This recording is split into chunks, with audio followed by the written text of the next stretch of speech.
আপনারা দেখতে পাচ্ছেন এখানে একটি কাঠ থেকে একটি রুটি বেলা পিড়ে তৈরি হবে এবং দেখুন খুব সুন্দর হবে জিনিসটা। একটা আস্ত কাঠ থেকে কিভাবে একটি রুটি বেলা পিড়ি তৈরি করা হয়।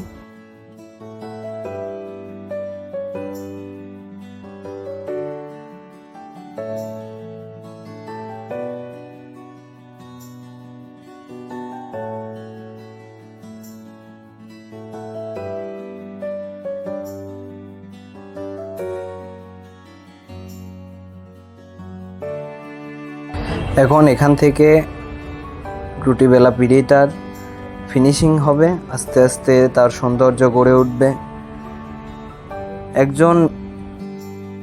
একজন দক্ষ কারিগর কিভাবে তার হাতের কাজের বিনিময়ে দেখেন কিভাবে একটি রুটি বেলা পিড়েকে তার সৌন্দর্য দিয়ে একটা সুন্দর রুটি তৈরি করার পিড়ি বানাই। এবং আপনারা যে কারিগরকে দেখছেন সে কারিগর খুবই দক্ষ, তার হাতের কাজও খুবই সুন্দর এবং তার হাতের নৈপুণ্য আপনারা দেখুন।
দেখুন এটা কি সুন্দর করে এটাকে সুন্দর করে তৈরি করেছে একজন কারিগর এবং এটাকে আস্তে আস্তে